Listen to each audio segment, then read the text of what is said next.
Hey, our community is going through a lot right now. There's no escaping the evidence of the wildfires here in the Okanagan. It's heartbreaking to see the destruction, to see what our community members are going through, those impacted with evacuations, the loss of so much, and the ceaseless work of our emergency responders. So, I wanted to do a quick mental health check in because it's normal to feel overwhelmed at a time like this. When we feel like we're in a battle to survive, this is how trauma is born.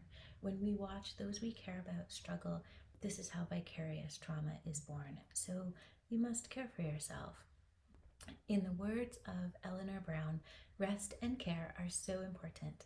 When you take time to replenish your spirit, it allows you to serve others from the overflow. You cannot serve from an empty vessel. Self care is imperative in the assistance of others. So take a deep breath, feel your feet on the ground, and ask yourself, what do I need? Here's some suggestions. Are you thirsty? Get a drink of water and actually drink it. Do you need to go to the bathroom? Go.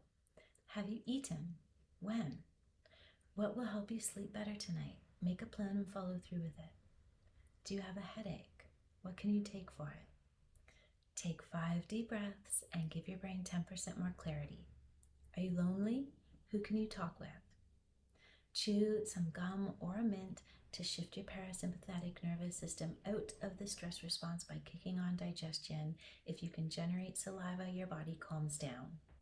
These small moments of self-care add up to aid in wellness. We'll get through this.